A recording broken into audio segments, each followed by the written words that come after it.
اسلام نے ہمیشہ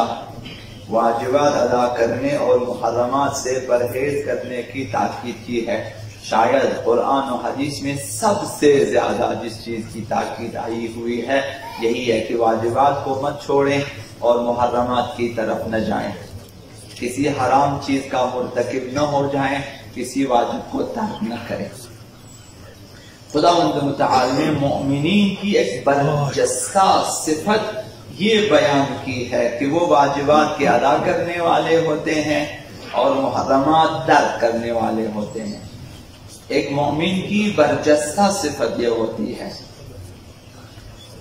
آقا امام صادق علیہ السلام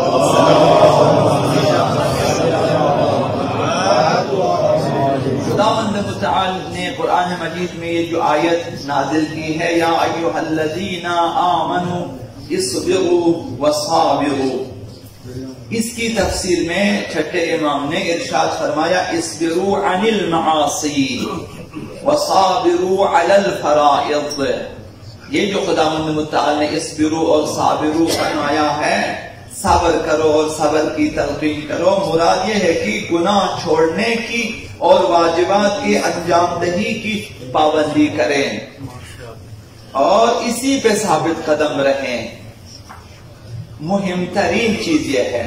ہر مومن کو اپنے بارے میں معلوم ہونا چاہیے کیا کچھ میرے اوپر واجب ہیں اور کیا کچھ میرے لیے حرام ہے،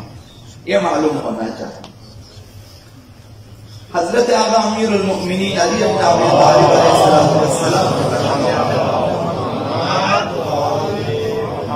برترین اور بہترین اور افضل اعمال کے بارے میں فرمایا کہ اداء الفرائض و اجتناب المحارم، بالا ترین عمل واجبات پر عمل کرنا ہے اور محرمات ترک کرنا ہے، حرام چیزوں کو چھوڑنا اور واجب چیزوں پہ عمل کرنا، یہ بہترین اور بالا ترین عبادت ہے اور عمل۔ لہذا فقہاء عظام ہمارے مجتہدین نے فرمایا ہے کہ کوئی بھی آزاد اور مباح مشغلہ، کسب و کار، کاروبار، کوئی بھی منصب، پیشہ اختیار کرنا، کوئی بھی مباح اور جائز آزاد کاروبار کام شروع کرنا اس وقت جائز ہے جب شاغل یعنی کاریگر، تاجر اور مثلا کام کرنے والا یہ متعلقہ کام کے واجبات ادا کرنا اور محرمات کو چھوڑنا ممکن ہو اس کے لیے، وہ کام شروع کرے۔ مثلا عرض کرتا ہوں کہ یہاں سے آپ جائیں ایک غیر مسلم ملک میں، وہاں میں کام اگر آپ کے کام میں حرام شامل ہیں تو پھر آپ کے لیے شرعاً وہ کام جائز نہیں ہے۔ آپ نے کھانے پکانے ہیں اور کھانے میں آپ نے مثلا سور کا گوشت دینا ہے، آپ نے اس میں شراب مکس کرنا، الکوہل بھی مکس کرنی ہے، مثلا آپ مجبور ہیں تو آپ کے لیے وہ شغل جائز نہیں ہے۔ اگر وہاں شراب کی کمپنی جو ہے آپ کو کھیتوں میں جہاں پہ انگور اگائے جاتے ہیں وہاں پہ آپ کو لگا دیں، جب پتہ ہے کہ یہاں یہ شراب کے لیے جائز نہیں ہے، تو انسان مومن اس وقت کام شروع کر سکتا ہے جب اس کام کے بارے میں پتہ ہو کہ اس کے واجبات کو میں ادا کر سکتا ہوں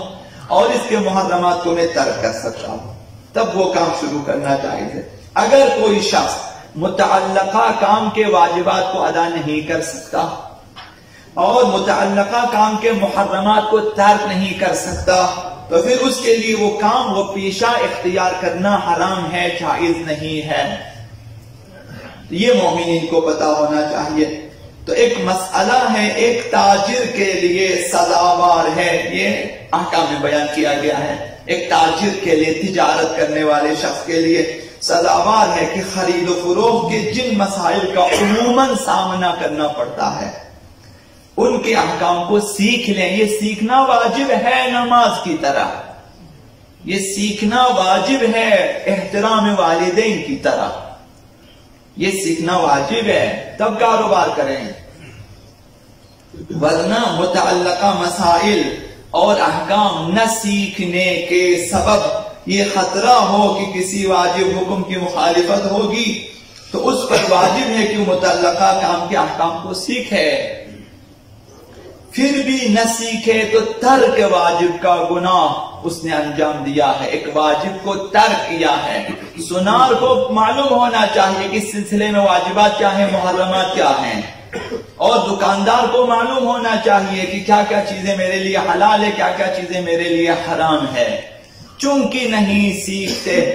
اور انداز عمل کرتے ہیں، اس وجہ سے جھوٹ بھی بولتے ہیں،